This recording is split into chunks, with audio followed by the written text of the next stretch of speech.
This episode from the life of Sherlock Holmes will be transmitted to our men and women overseas by shortwave and through the worldwide facilities of the Armed Forces Radio Service. Petri Wine brings you Basil Rathbone and Nigel Bruce in the new adventures of Sherlock Holmes.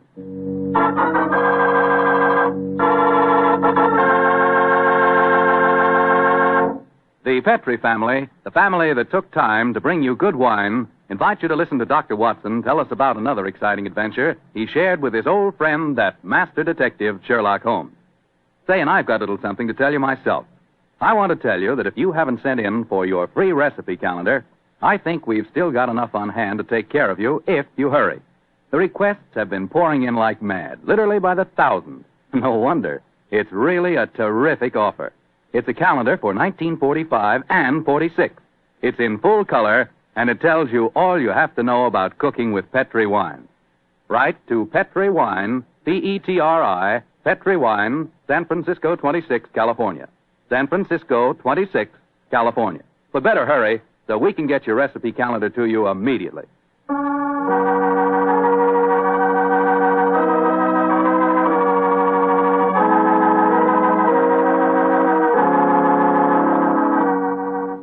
And now let's drop in on our good friend, Dr. Watson. Good evening, Doctor. Good evening, Mr. Foreman. Where are the puppies tonight? Well, I found them playing with a dead seagull, so they've been sent up to bed in disgrace.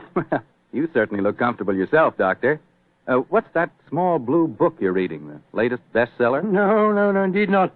This book was never a bestseller, my boy. It's entitled Practical Handbook of Bee Culture, with some observations on the segregation of the queen. Quite a catchy title. Who's the author? A fellow by the name of Sherlock Holmes.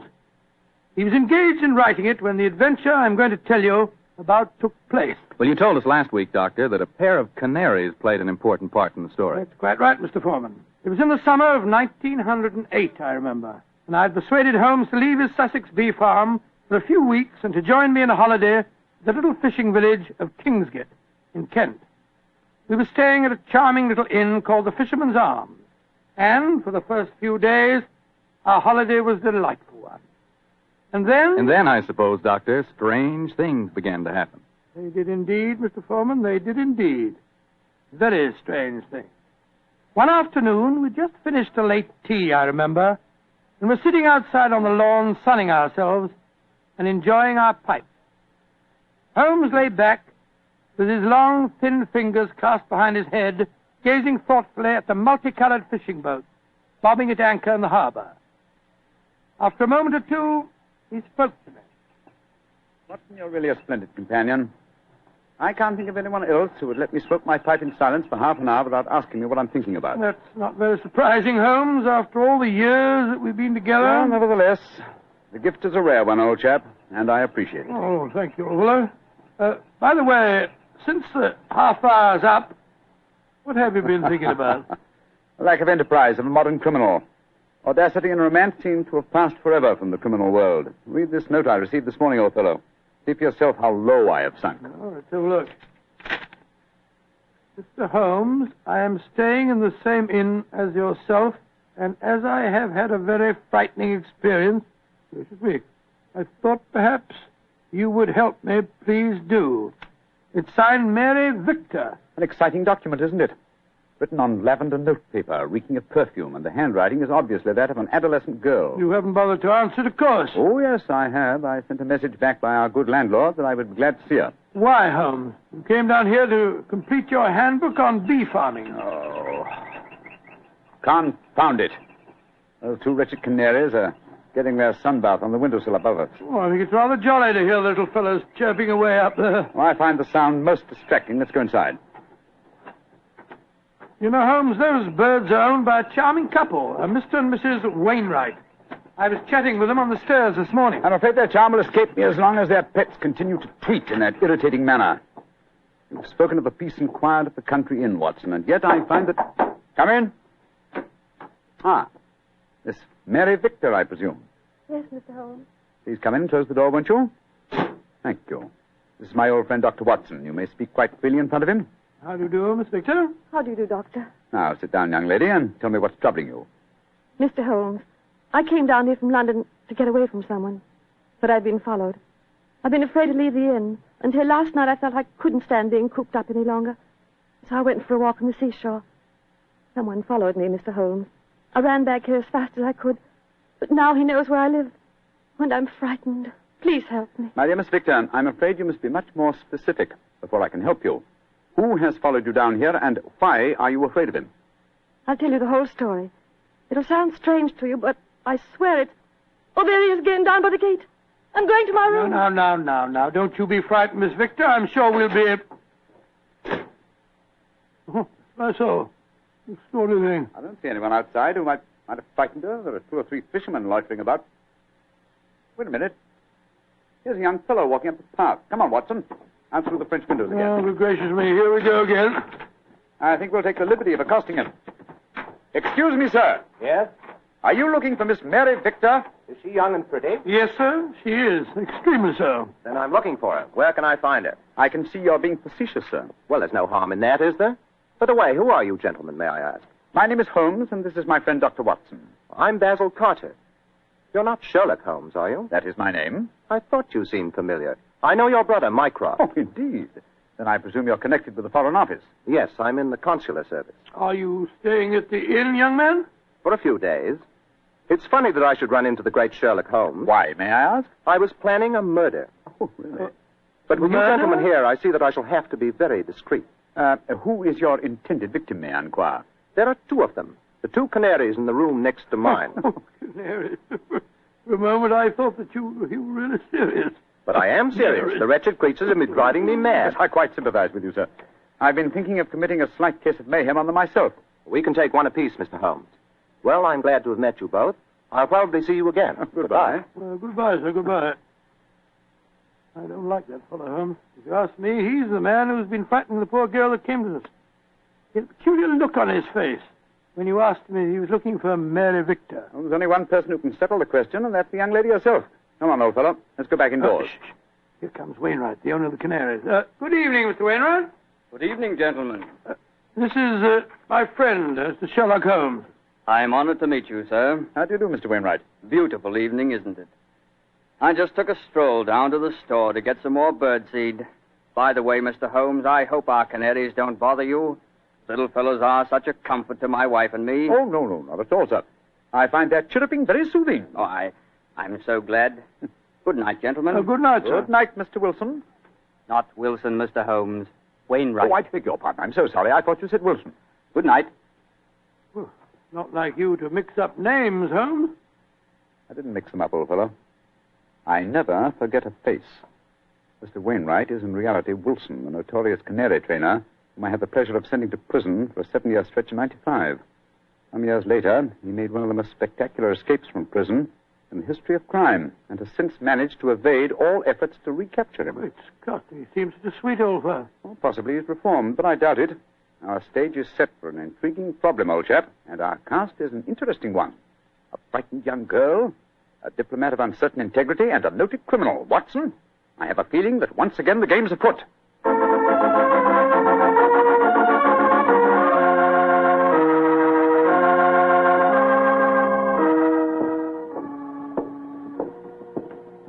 Holmes, why are we strolling along the pier instead of staying at the inn? I thought you said that you were expecting trouble. I am, old chap, and I'm sure it'll find us out. You know, Holmes, I'm still completely mystified by the behavior of that girl, Mary Victor. I knocked at her door last evening, again this morning. I couldn't get any answer. And the landlord told me that she was not seen at dinner last night, nor at breakfast this morning, and yet her room has not been vacated. Curious. Hello, there's the village constable sunning himself at the end of the pier. Good morning, Sergeant Blake. Mr. Holmes, Dr. Watson. How are you, gentlemen? Well, splendid, thank you, Sergeant, and very appreciative of the weather that you've provided for us. Oh, think nothing of it, sir. We always arrange that for our really distinguished visitors. Oh. By the way, Mr. Holmes, I was reading one of your friend's stories about you last night. The one called The Adventure of Mysteria Lodge. That was, Wisteria Lodge, you foolish fellow. Well, maybe it was. Anyway, I was reading it aloud to me old woman. And if you don't mind my saying so, Mr. Holmes, we both thought you made a bad mistake. Oh, really? Though, of course, you come out all right in the end. Dear me, Sergeant, I stand reproved. Excuse me, Sergeant. Holmes, look. Look at that figure standing by itself right at the end of the pier. Mm-hmm. Our friend Wilson, the Canary trainer. He's got a revolver. Here, we don't want any of these goings-on in Kingsgate. Come on. Here, you. What are you doing waving that revolver about? Keep back, the three of you. I'm the law here. Don't you tell me what to do. Keep back, I say. I'm not afraid to fire. Better do as he says, Sergeant. You don't want to trifle with. Just exactly what are you up to, Wilson? You caught up with me once again, Sherlock Holmes. But this time you're not going to send me back to a prison again. And maybe the gallows. If I can't escape you, then I'll take my own way out with this revolver. Wilson, what in thunder are you talking about? The murder at the inn last night. I did it. Murder? I'm confessing in front of the three of you. So you leave my wife alone. She didn't know anything about it. Now, I hope you're satisfied, Mr. Sherlock Holmes. He's pointing the revolver as he heads. Wilson, you fool, stop it! Strike me pink. He done it. Over the pier and into the sea. Get help, Sergeant. It's possible he isn't dead. Right, sir. Come on, Watson. We're going back to the inn, I suppose. Of course we are. We've just heard a murder confession, but we don't know who has been murdered.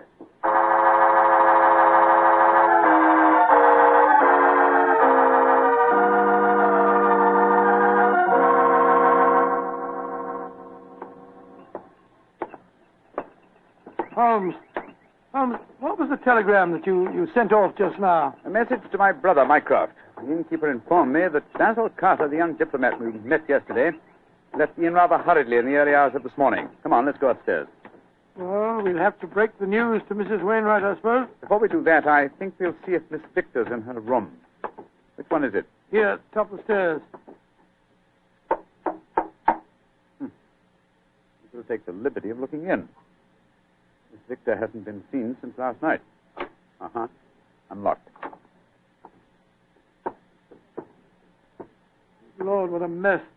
Those strewn all over the place, open suitcases. Yes, it Look looks at as if the young lady had been planning an immediate departure. Where can you be?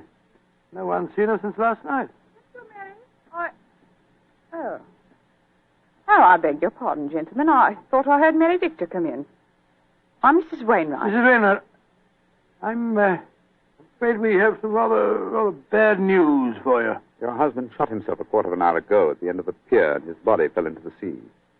Is he dead? We must presume so, madam. I left the police sergeant there searching for him. Sergeant Blake should be back here any moment now. So he did it. After all. You don't seem very surprised, madam. He threatened to do it.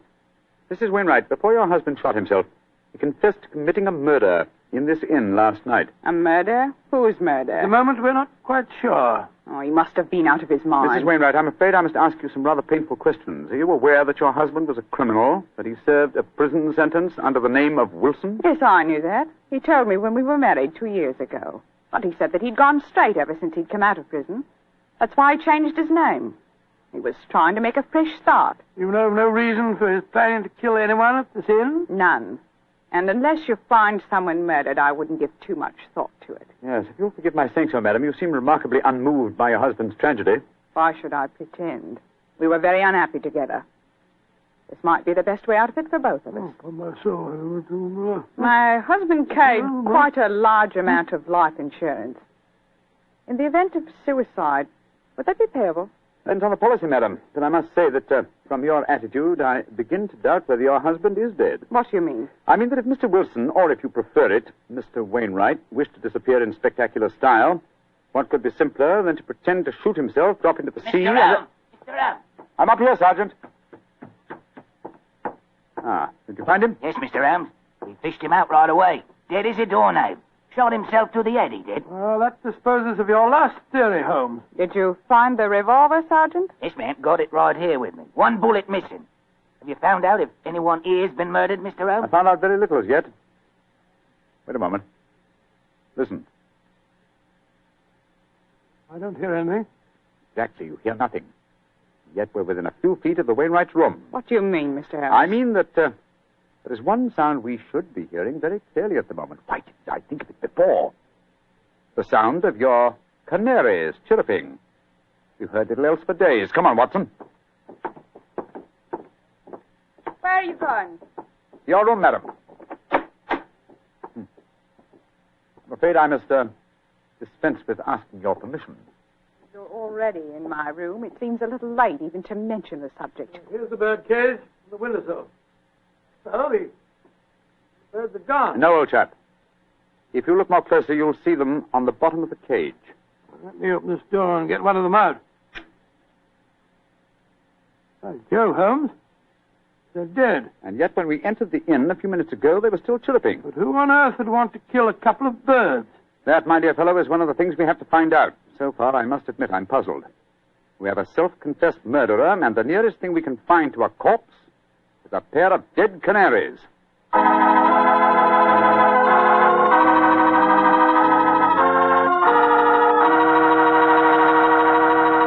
We'll bring you the rest of Dr. Watson's story in just a second.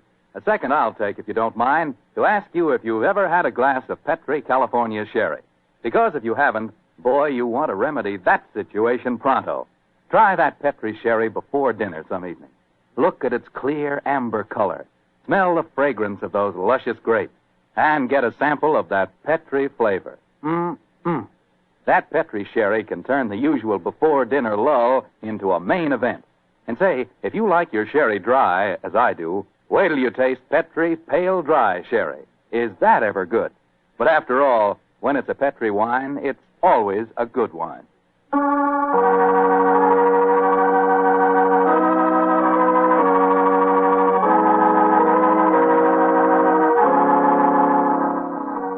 And now, back to tonight's new Sherlock Holmes adventure.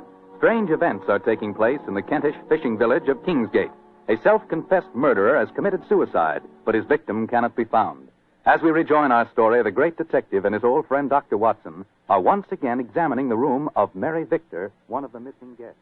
You know, Holmes, the murder that Wilson confessed to before he committed suicide might have been the killing of those two canaries. I think not, old chap. Wilson obviously loved the creatures and kept them in spite of the fact that they were dangerously apt to identify him with his criminal past. Uh-huh. Interesting. Very interesting. Huh? What have you found? This note lying on Miss Victor's dressing table. Here. Let's have a look. You think you can hide from me, Mary, but you can't. Wherever I go, I shall follow you. So why not get wise to yourself and stop running away? Sounds as if the poor girl was in danger, all right. Possibly, but the writer of that note was certainly obliging. Though the letter is unsigned, he at least gives us a clue to his identity. Oh, what clue? The phrase, get wise to yourself, is very un-English. It's American. Come on, old chap. Well, where are we going now? The envelope to this letter has the Kingsgate postmark on it. I should be surprised if that fount of all knowledge, the village postmistress, can't help us find an American visitor.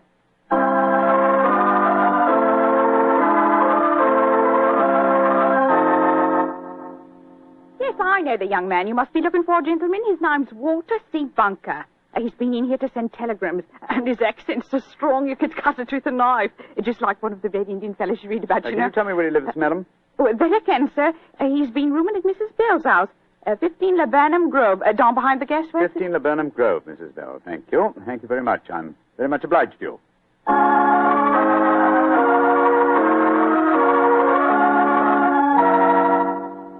You, Mrs. Bell? Yes, sir. What can I do for you, gentlemen? Well, we understand that Mr. Walter Bunker has been staying with you, madam. That he has. A nice young American gentleman. Is he at home, may I ask? No, sir. And I'm worried about him. This morning, when he goes out, he asks me where the nearest cemetery is. Cemetery? Oh, gracious me. Huh? I tell him, and then he gives a queer kind of laugh. I'm not sure I'll see you anymore, he says. And then he walks off, and I haven't seen him since. I tell you, I'm worried about him, gentlemen. And where is the nearest cemetery, Mrs. Bell, the one you directed him to? About 3 miles from here. Mm-hmm. Just this side of Branson Wood. Thank you, madam. Come on, Watson.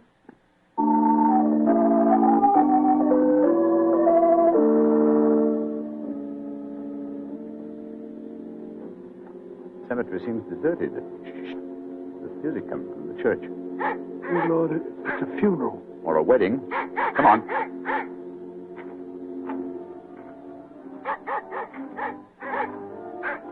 By Jove, it is a wedding, Holmes. I'm afraid we're on the false trail, but we'd better make sure.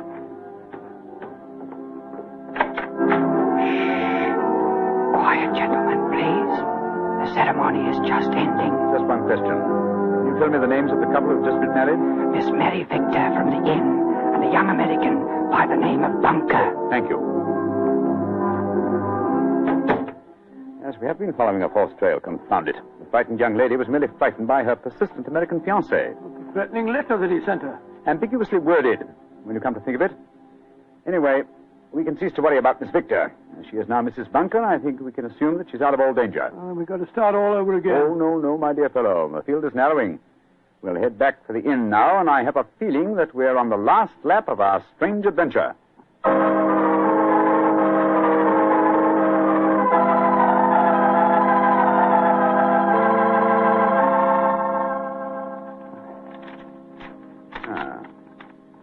Yes, here's another suspect eliminated.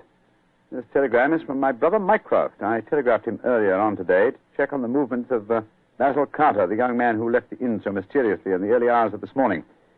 His answer informs me that the gentleman in question was recalled to the Foreign Office suddenly and arrived quite safely a few hours ago. Well, now I'm completely puzzled. And I, old fellow, at last see daylight. Wish I did, Mr. Holmes. Sergeant, go upstairs and get the dead man's widow and bring her to my room, please. And then I think I can give you the solution to this problem.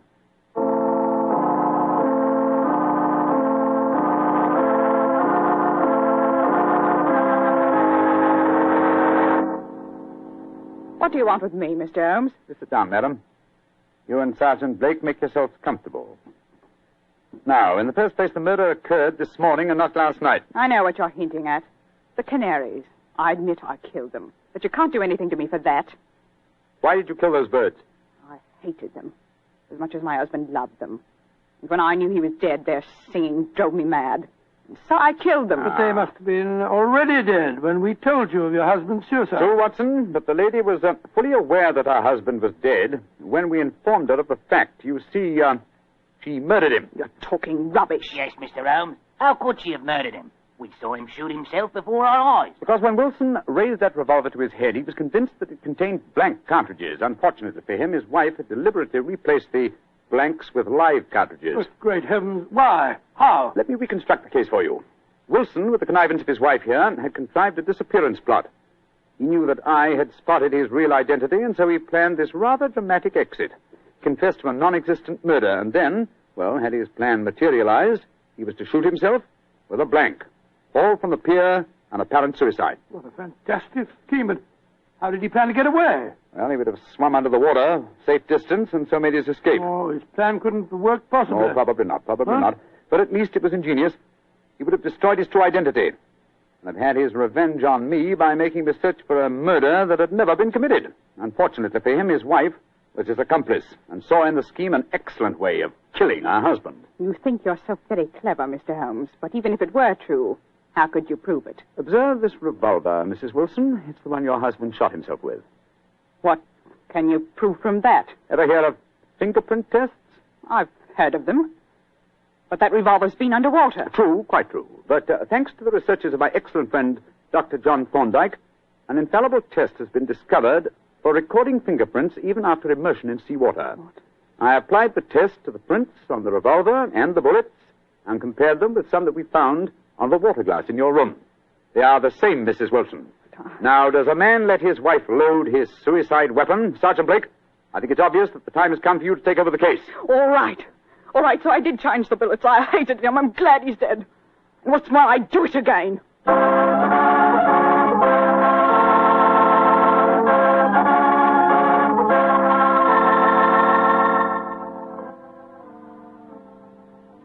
Mr. Holmes. Yes, Sergeant Blake? Well, now that I've taken Mrs. Wilson to the station and booked her on a murder charge, I wonder if you'd mind answering a question. With pleasure. This fingerprint test. I'd like to know about that. I never heard of being able to take prints after a revolver has been handled 2 or 3 times and soaked in salt water. Yes, Holmes, and I'd like to know when you performed the test and took the prints off the glass in her room. I thought that I was with you all the time. You were, my dear fellow. Well, then I can give you the answer in one word. Bluff. What? There is no such test, my dear Watson. It would be almost impossible to expect clear prints after so much handling, and totally impossible after submersion. Fortunately for us, though, Mrs. Wilson was gullible enough to believe me and give me a confession. And there's no such person as Dr. John Thorndyke? Oh, yes, indeed there is. He had great success last year in the case of the red thumb mark. You didn't tell me about that case, Holmes? No, I didn't. It was deliberate, old chap. With your taste for writing sensational stories, I was afraid you might publish the affair. Huh? Would it have mattered if I heard? Oh, yes, it would. Huh? You would have given away, what shall I say, professional secrets. You would have provided the public, and in particular the criminal public, with a complete education on fingerprints. And when that happens, my dear Watson, we shall have no tricks left. That will be a sad day for detectives.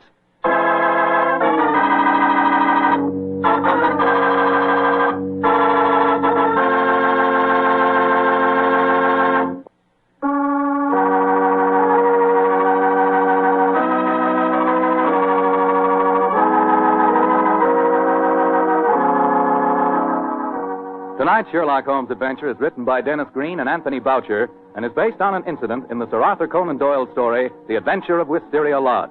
Mr. Rathbone appears through the courtesy of Metro-Goldwyn-Mayer and Mr. Bruce through the courtesy of Universal Pictures, where they are now starring in the Sherlock Holmes series.